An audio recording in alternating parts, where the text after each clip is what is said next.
اگر موٹے چمڑے کے موزے پہن لیے جائیں تو پھر وضو میں پاؤں دھونے کی ضرورت نہیں ہے۔ دھونے کے بجائے پاؤں کے ظاہری اور اوپر حصے پر مسح کر لیا جائے، یہ درست اور صحیح ہے، وضو مکمل ہو جائے۔ پوری امت اس پر متفق ہے کہ یہ مسئلہ اسی طرح ہے، اور یہ نبی پاک صلی اللہ علیہ وسلم سے تواتر کے ساتھ ثابت ہے۔ روافض البتہ اس میں اختلاف کرتے ہیں، وہ اس کی اجازت نہیں دیتے ہیں کہ موضوع پر مسح کرنے سے وضو نہیں ہوتا، لیکن روافض کے اختلاف سے کوئی فرق نہیں پڑتا۔ اہل حق کا، امت کا اس پر اجماع ہے کہ مسح علی الخفین درست اور صحیح ہے۔ موضوع پر مسح کرنے کا بیان۔ عن شريح بن هانئ رحمه الله قال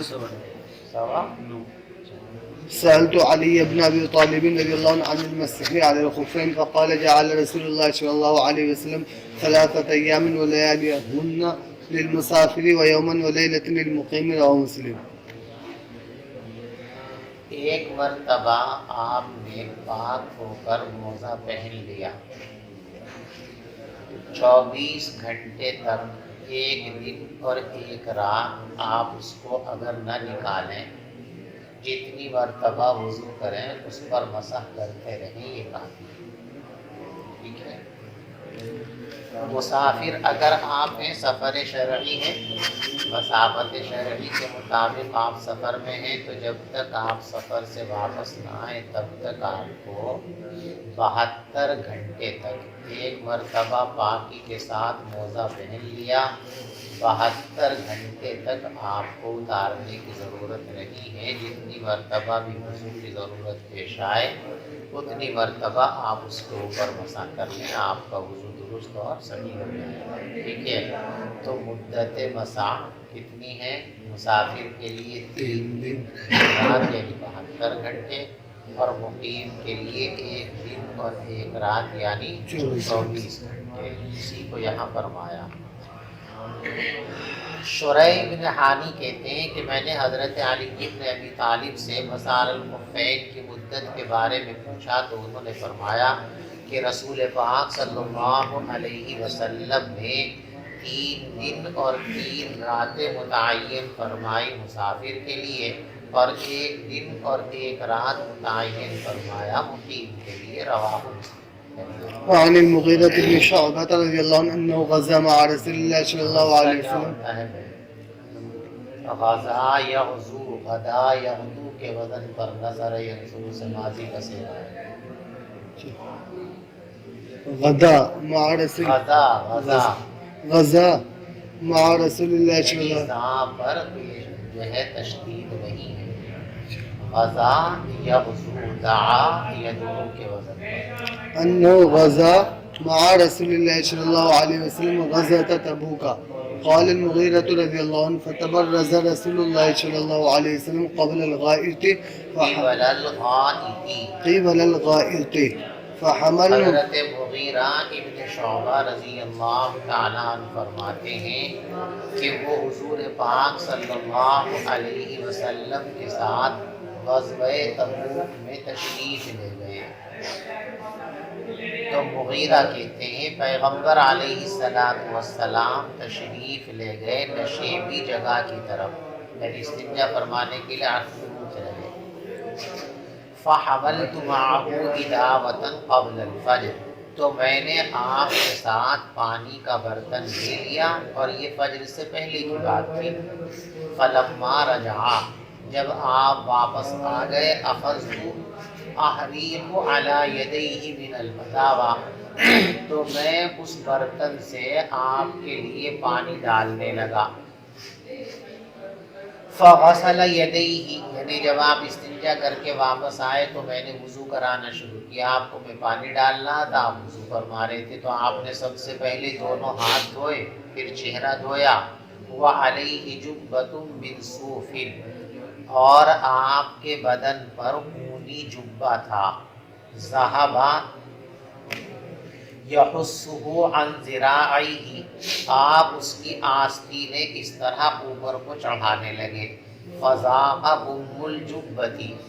تو اس جبے کی آستینیں تنگ پڑ گئی، وہ ذرا بچھی ہوئی تھی، اس کو اوپر چڑھانا چاہا تو وہ چڑھ نہیں رہی تھی، اب ہاتھ کیسے دھوئیں؟ تو پھر یوں اس کو اندر کو ایسے کر کے نیچے کو یہاں بغل میں کو ہاتھ نکالا اور اس کو آپ نے دھو لیا۔ فَأَخْرَجَ يَدَيْهِ مِن تَحْتَ الْجُبَّةِ، تو پھر حضرت نے جبے کے نیچے سے اپنے ہاتھوں کو نکالا، وَأَلْقَى الْجُبَّةَ عَلَى مَنْكَبَيْهِ، اور جبے کو موڑھے پر ڈال دیا، وَغَسَلَ ذِرَاعَيْهِ،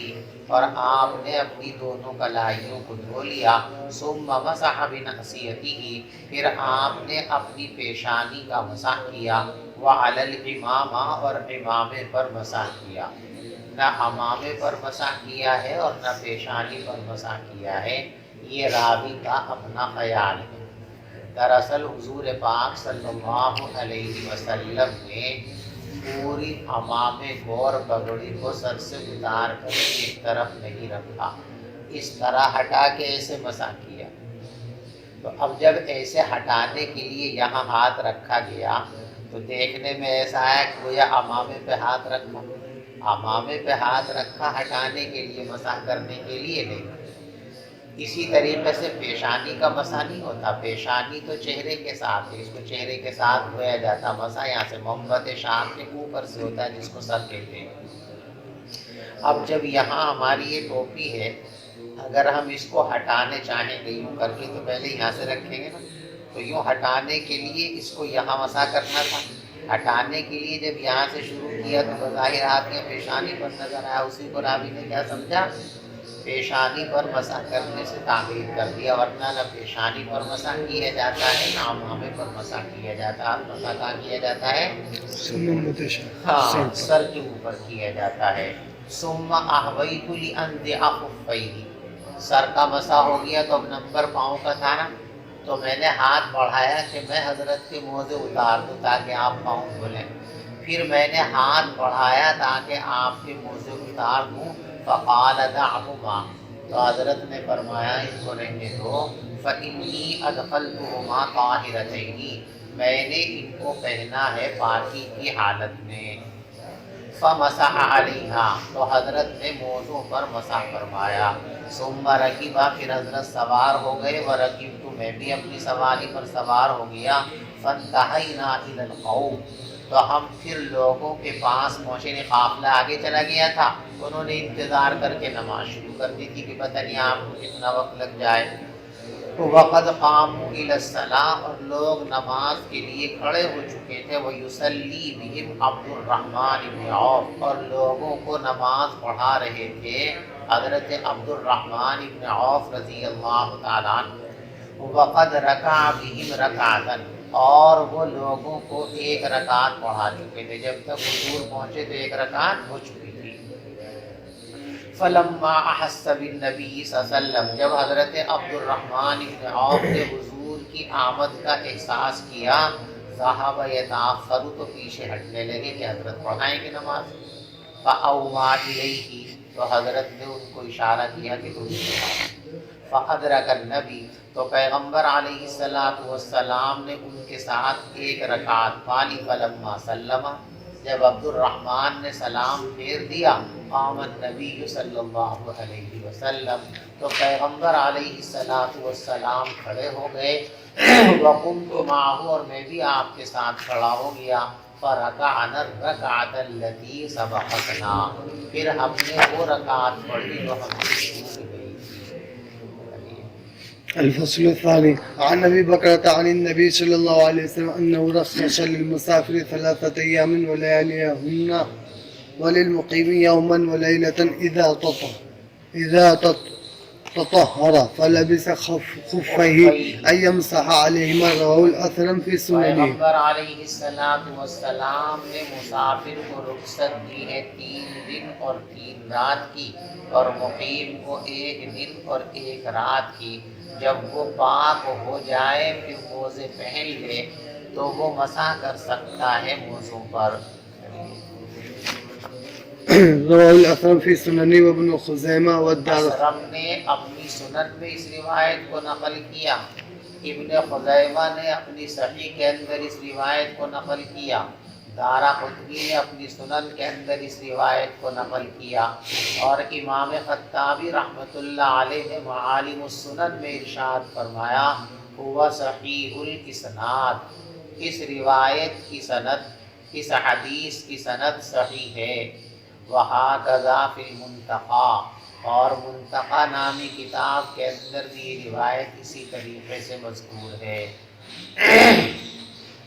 وعن صفوان بن عسال رضي الله عنه قال كان رسول الله صلى الله عليه وسلم يأمرنا إذا كنا سفرا ألا ننزع خفافنا 3 أيام ولياليهن۔ پیغمبر علیہ السلام ہمیں حکم فرمایا کرتے تھے جب ہم مسافر ہوتے تھے کہ ہم اپنے موزے 3 دن اور 3 رات تک نہ نکالیں مگر جنابت کی صورت میں، یعنی اگر جنابت لاحق ہو جائے، غسل کی ضرورت پیش آ گئی تو نہانا پڑے گا، نہانے کے اندر مسح سے کام نہیں چلے گا تو روزہ اتارنا پڑے گا پاؤں دھونے کے لیے۔ ولیکن من غائط وبول ونوم، البتہ پاخانہ، پیشاب اور نیند کی صورت میں اتارنے کی ضرورت نہیں تھی، یعنی وضو کرنا ہے تو اتارنے کی ضرورت نہیں، مسح کر لو وہی کافی ہے۔ وعن المغيرة بن شعبة رضي الله عنه قال وضعت النبي صلى الله عليه وسلم في غزوة تبوك فمسح على الخف وأسفله، رواه أبو داود والترمذي وابن ماجه۔ میرا ابن شعبہ فرماتے ہیں کہ میں نے نبی پاک صلی اللہ علیہ وسلم کو غزوہ تبوک کے موقع پر وضو کرایا تو آپ نے موزے کے اوپری حصے پر بھی مسح فرمایا اور نچلے حصے پر بھی مسح فرمایا۔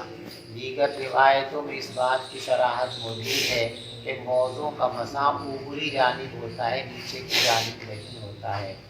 یہاں حضرت نے مسح تو اوپر ہی فرمایا تھا، پیر کو پکڑنے کے لیے نیچے ہاتھ لگایا دوسرا، اس کو راوی نے مسح سے تعبیر کر دیا، وہ حقیقت میں مسح نہیں بلکہ پیر کو نیچے سے پکڑنے کی بات تھی۔ چلیے أبو داود والترمذي وابن ماجه وقال الترمذي هذا حديث معلول وسألت أبا زرعة ومحمدا يعني البخاري عن هذا الحديث فقال ليس بصحيح وكذا ضعفه أبو داود۔ امام ترمذی رحمۃ اللہ علیہ فرماتے ہیں کہ اس حدیث کے اندر علت قادحہ ہے، اور میں نے ابو زرعہ سے اور امام محمد یعنی امام بخاری رحمۃ اللہ علیہ سے اس حدیث کی سند کے بارے میں دریافت کیا تو دونوں بزرگوں نے فرمایا لیس بصحیح، یہ صحیح نہیں ہے، وقضا ضعفہ ابو داود، اسی طریقے سے حضرت امام ابو داود رحمۃ اللہ علیہ نے بھی اس روایت کو ضعیف قرار دیا ہے۔ وعنه أنه قال رأيت النبي صلى الله عليه وسلم يمسح على الخفين على ظاهرهما، رواه الترمذي وأبو داود۔ پیغمبر علیہ السلام یہ فرماتے ہیں کہ میں نے نبی پاک صلی اللہ علیہ وسلم کو دیکھا کہ وہ موضوع پر مسح کیا کرتے تھے، ان کے اوپری حصے پر، رواہ الترمذی و ابو داود۔ وعنه قال توضأ النبي صلى الله عليه وسلم ومسح على الجوربين والنعلين، رواه أحمد والترمذي وأبو داود وابن ماجه۔